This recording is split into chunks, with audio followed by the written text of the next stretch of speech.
Salam jumpa dengan saya Admin A di channel Darah Biru Raja-Raja. Di video kali ini akan dibahas sejarah silsilah dan pemikiran sufistik Pangeran Diponegoro bagian kedua. Kisah sejarah ini diambil dari kitab Babat Diponegoro yang ditulis oleh Pangeran Diponegoro ketika ia ditawan oleh Belanda di Manado pada tahun 1832 sampai 1833. Pangeran Diponegoro menceritakan riwayat kehidupan para leluhurnya sejak Prabu Brawijaya hingga perlawanannya kepada Belanda. Kisah ini ditulis oleh Pangeran Diponegoro dengan pemahaman pada tahun 1800-an.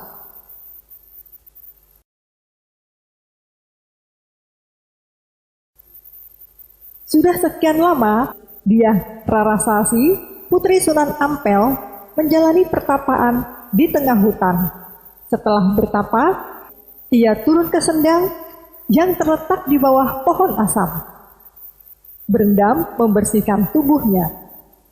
Syarif Maulana Maghribi yang sedang lewat saat itu tak sengaja melihatnya hingga ia naik ke atas pohon asam dan tanpa sengaja menjatuhkan benih ke sendang tempat Dyah Rarasasi berendam hingga membuat Dyah Rarasasi mengandung bayi dari benih tersebut. Begitu Dyah melihat Syarif Maulana Maghribi yang sudah tua, ia memarahinya dan ia meminta untuk mengembalikan kondisinya seperti semula. Karena betapa malunya bila banyak orang tahu ia mengandung tanpa suami. Aku tak bisa Dyah Ayu, itu sudah kehendak Allah, tegas Syarif Maulana Maghribi. Namun bila Allah mengizinkan, aku bisa membantumu untuk melahirkan bayi itu. Dyah Rarasasi melaksanakan perintah Syarif Maulana Maghribi. Usai melafalkan doa, Maulana Maghribi mengusap punggung sampai ke pinggang Dyah Rarasasi. Berkat kuasa Allah, Sang Pencipta seluruh makhluk di semesta raya, lahirlah si jabang bayi. Tangis bayi itu sontak memecah kesenyapan di tengah hutan.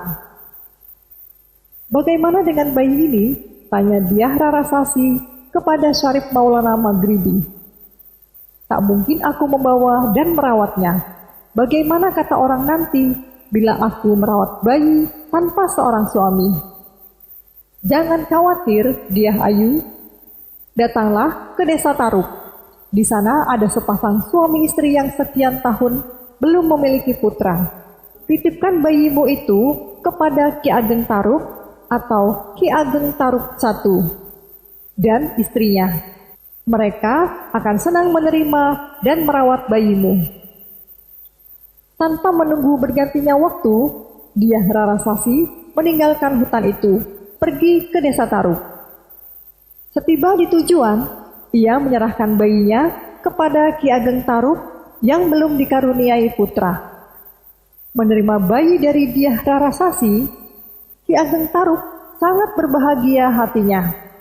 Oleh Ki Ageng Taruk, bayi itu diberi pusaka nama Raden Kidang Telangkas. Karena tinggal di desa Taruk, kelak Kidang Telangkas dikenal dengan nama Jaka Taruk. Seiring perjalanan waktu, Raden Kidang Telangkas yang tumbuh dan berkembang dalam perawatan Ki Ageng Taruk dan Nyi Ageng Taruk menjadi pemuda tampan. Berbeda saat masih kanak-kanak, ketika berusia muda, Jaka Taruk jarang tinggal di rumah. Ia sering pergi ke hutan untuk berburu. Bila lelah berburu, ia tak pernah pulang, lebih memilih tidur di tengah hutan. Suatu hari, Kidang Telangkas menyaksikan para bidadari tengah mandi di sendang. Ia mencuri pakaian dari salah satu bidadari yang dianggapnya paling sempurna cantiknya. Pulang ke rumah untuk menyimpan pakaian itu di lumbung padi. Tak lama kemudian, ia kembali ke tepian sendang dengan membawa pakaian Jawa. Bidadari-bidadari telah selesai mandi. Selain Nawang Wular, para bidadari yang telah mengenakan pakaiannya pulang ke kahyangan. Sementara Nawang Wulan yang kehilangan pakaiannya kembali merendam di sendang. Dalam kebingungannya, ia bersumpah, "Barang siapa memberi pakaian untukku, apabila perempuan, akan aku anggap sebagai saudara sekandung. Bila laki-laki, akan aku jadikan sebagai suami." Mendengar sumpah Dewi Nawang Wulan, Kidang Telangkas muncul dari balik rerimbun semak-semak. Sesudah meletakkan pakaian Jawa di balik rerimbun semak-semak itu, ia berjalan dengan penuh kemenangan menuju tepian sendang. "Hei Sang Dewi, kenapa kau begitu lama berendam di sendang?" "Ketahuilah Kisanak, pakaianku hilang. Aku bersumpah, bila Kisanak bersedia menolongku untuk memberikan pakaian, aku akan mengabdi kepada Kisanak."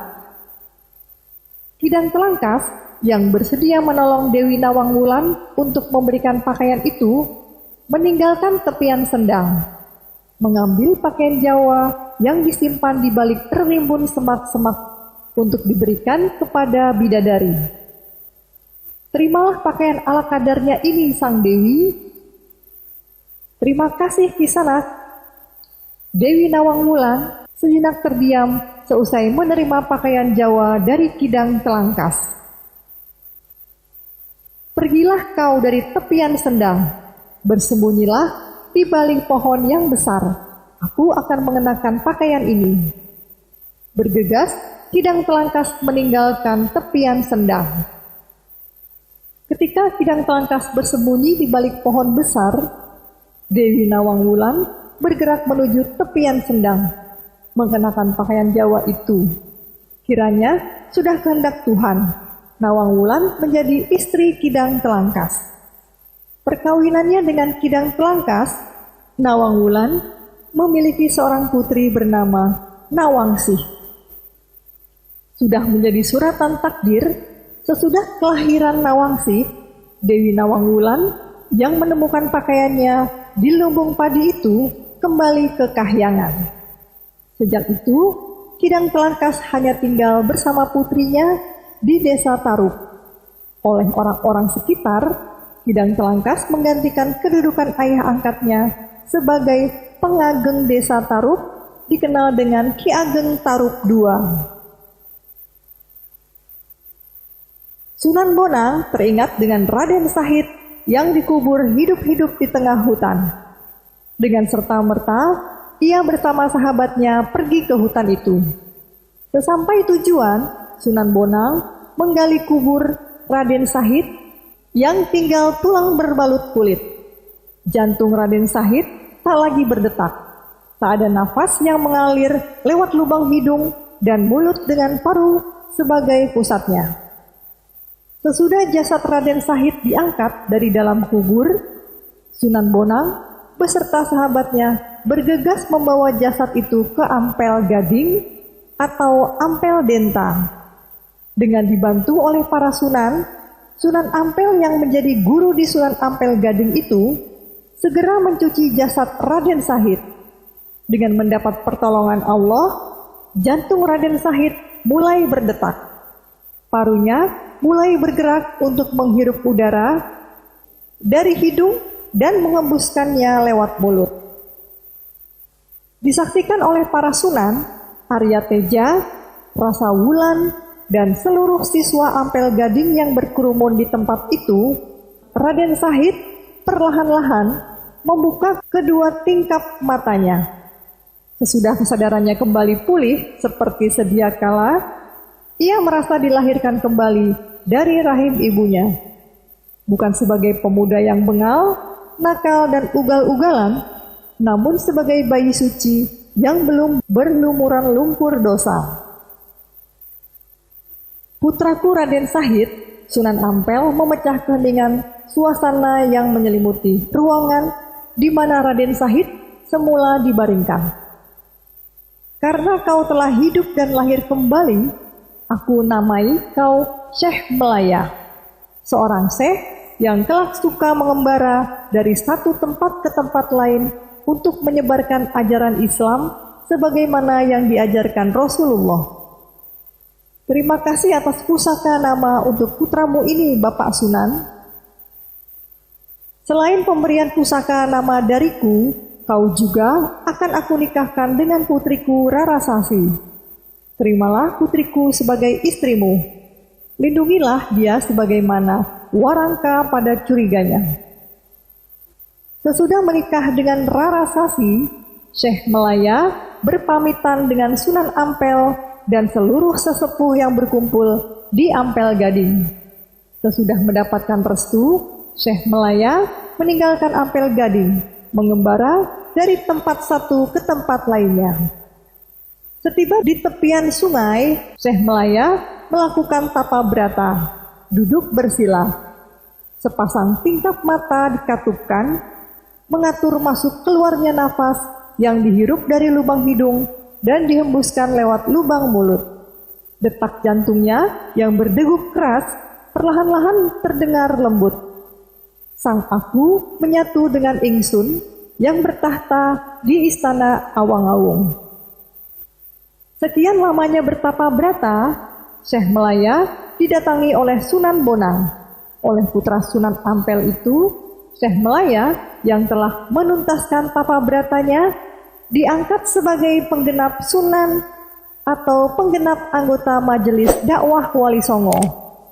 Sejak itu, Syekh Melaya yang bertapa brata di tepi sungai dikenal dengan nama Sunan Kalijaga, seorang sunan yang menjaga sungai. Demikianlah video sejarah silsilah dan pemikiran sufistik Pangeran Diponegoro bagian kedua yang dapat disampaikan. Semoga bisa menambah wawasan sejarah bagi yang menonton video ini. Sampai jumpa lagi di video berikutnya bagian ketiga. Terima kasih.